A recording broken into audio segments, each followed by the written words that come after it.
লোকসভা ভোটে বিজেপির পরাজয়ের পর ফের ফুল বদল কোচবিহারে। পদ্মফুল ছেড়ে তৃণমূলে যোগ কোচবিহার উত্তর বিধানসভার ঢাংটিংগুড়ি অঞ্চলের প্রধান মাম্পি সরকার দাসের।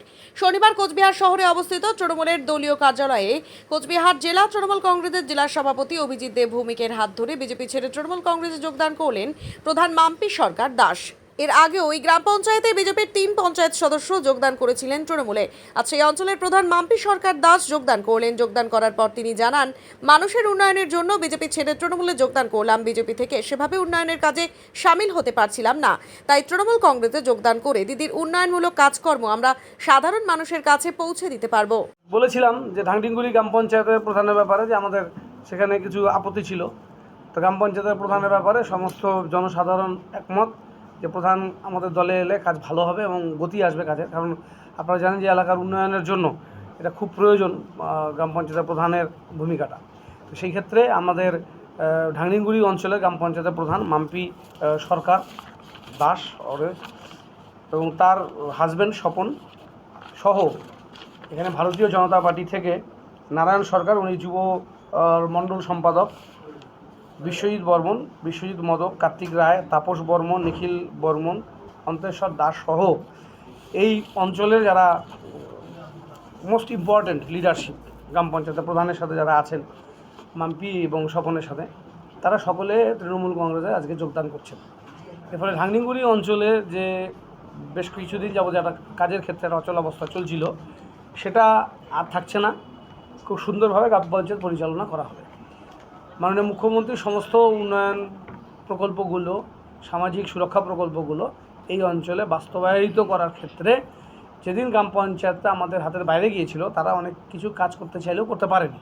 বিজেপি নেতৃত্ব ইন্টারফারেন্সের জন্য হোক, বিজেপির নিজস্ব চয়েস, তাদের পলিসি সেসব থাকার কারণে এই অঞ্চলগুলোতে মানবিক সহায়তা প্রকল্পগুলোকে সঠিকভাবে পৌঁছে দেওয়া যাচ্ছিল না।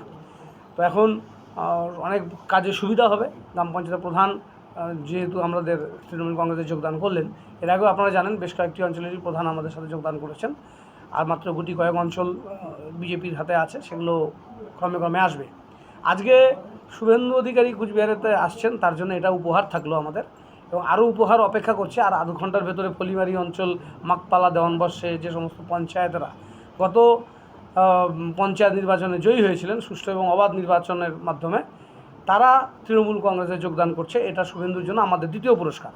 আরও তৃতীয় পুরস্কার আমরা সন্ধ্যায় দিব শুভেন্দুকে। এই পুরস্কারের মালা নিয়ে তিনি কুচবিহার থেকে ফিরে যাবেন। জনগণের উন্নয়নের স্বার্থে তৃণমূলে যোগ দিলাম।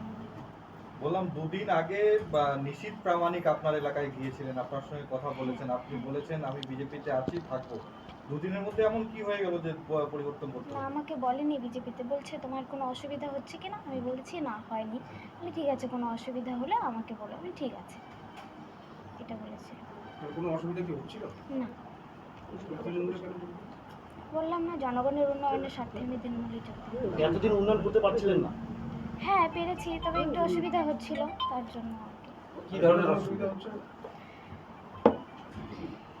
কাজের উন্নয়নের জন্য এবং মাথাভাঙ্গা আমরা গেছিলাম, সমস্ত জায়গায় প্রধান গেছে, কিন্তু রাতারাতি ওরা এমন চাপ তৈরি করে, বিশেষ করে পুলিশের, নিজেরা বাড়ির ঘরের আগুন দিয়ে একটু যে কোনো জায়গায় একটু আগুন দিয়েই আর বিজেপির পঞ্চায়েতদের নামে কেস দেয়। আমরা গোপালপুরে দেখছি, গোপালপুরে সেখানে বম ফাটানো নিয়ে গণ্ডগোল, আর ভারতীয় জনতা পার্টির কর্মীদের মারলো, মারার পরে কেস দিল কার নামে? ওই ঢাংটিংগুড়ি পঞ্চায়েত যত আছে তাদের নামে। আর পুলিশ যে, পুলিশের জন্যেই আজকে বিজেপির কর্মীরা বাড়িতে থাকতে পারে না, তারা যেতে বাধ্য হচ্ছে। কিন্তু এটা কয়দিন চলবে? জোর জুলুম পুলিশ দিয়ে আর জোর করে যোগদান করানো, আর সেটা বেশি দিন চলবে না। মানে এটা কি মনে হচ্ছে আপনার পুলিশের ভয় দেখিয়ে? হ্যাঁ, একদম পুলিশের, সব জায়গায় সব পঞ্চায়েতের নামে কেস দিয়ে তারপরে হলে পুলিশ ধরবে, আমাদের যোগ দাও, না হলে পুলিশ দিয়ে কেস করা হবে। এটাই চলছে সব জায়গায়, শুধু এখানে না, মাথাভাঙ্গায় আমাদের একটা ফুলবাড়ি, আমাদের পার্টি অফিস ভাঙলো, সেখানে মণ্ডল সভাপতি গেল, আর কেসে নাম দিল সমস্ত পঞ্চায়েতের, তারা বাড়ি ছাড়া। আজকে ডেট আছে তাদের জামিনের। এরকম শুধু ফুলবাড়ি না, আমাদের লতাপাতা অঞ্চল, শোলমারি অঞ্চলের সবার পঞ্চায়েতের নামে শুধু কেস। কেন? পঞ্চায়েতটা ওদের দখল করতে হবে, পঞ্চায়েত দখল করলেই সমস্ত সুবিধা ভোগ করতে পারবে। ওদের এইটাই লক্ষ্য যে পঞ্চায়েতের মধ্যেই আমাদের দুর্নীতির সব বাসা, আর সেখানে অর্থ উপার্জনের একটা জায়গা যেন তেন প্রকারে শুধু গ্রাম পঞ্চায়েত দখল করতে হবে। তার জন্য প্রধানকে কোনো সময় কিডন্যাপ করে নিয়ে যাওয়া, জোর করে পতাকা হাতে দেওয়া, এই তো চলছে। দেখছে মানুষ, সাধারণ মানুষ, আর আগামী দিনে তার জবাবটা দিবে। লোভন যাকে যেরকম পারে সেই রকম, কোথায় ও টাকা দেওয়ার কথা বলছে, কোথায় কেস দেওয়ার কথা বলছে, কোথায় ও চাপ দিচ্ছে, কোথায় ও বউ বাচ্চার কিডন্যাপ করবে চাপ দিচ্ছে। এক এক জায়গায় যেখানে যেরকম প্রয়োজন সেরকম করছে। আর ওরা বিশেষ করে এখন দিনে যায় না, রাতে 10টার পরে মদ টদ খেয়ে কিছু লোক পাঠিয়ে দেয়, আর সব জায়গায় রাত্রে পাঠায় 9টা 10টার পরে, দিনের বেলায় না। কালকে এই প্রধান আমার সঙ্গে, প্রধানের স্বামী সারাদিন আমার সঙ্গে ছিল মাথাভাঙা, রাত করে রাতারাতি একবার চলে গেল। এর মধ্যে কী কারণ? সব রাতারাতি পঞ্চায়েতের প্রধানদের চাপ দেয়, প্রধান পঞ্চায়েতরা বাধ্য হয়ে অনেক সময় রাতারাতি রাত্রে 12টার সময় কালকে 10 জন পঞ্চায়েত আমার বাড়িতে আসে, এখনও আছে তারা। পুলিশের চাপ, আর ওইদিকে তৃণমূলের হারমাত বাহিনী, তারা বাড়িতে গিয়ে তারা বলছে এখনই জয়েনিং না করলে পুলিশদের ধরে দেবো। সঙ্গে পুলিশ যাচ্ছে, অবাক ব্যাপার। একটা সিভিক পুলিশ, সে যে ভোটার কার্ড চাইছে, সে বলছে তৃণমূলে কবে যোগ দিবি। সিভিক পুলিশ, কালকে আমরা বললাম, ওসিকে আমি বলছি যে এই যে দেখেন কত অভিযোগ, সমস্ত গ্রামের লোক এক জায়গায় হয়েছে, সিভিক পুলিশ বাড়িতে বাড়িতে যাচ্ছে, পঞ্চায়েত প্রধান নেতাদের বাড়িতে যা বলছে কবে তৃণমূলে যোগ দেবে। প্রশান্ত বর্মন, সিভিক ফুলবাড়ি, ওকে ধরছিল সমস্ত পাবলিকরা ঘেরাও করে। এই অবস্থা। পুলিশের ভূমিকা নিয়ে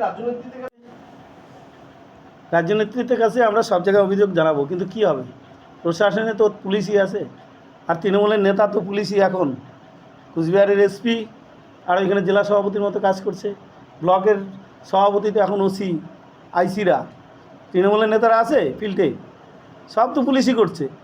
পুলিশ যদি না থাকতো, তৃণমূলের ক্ষমতা ছিল না এত সন্ত্রাস করে।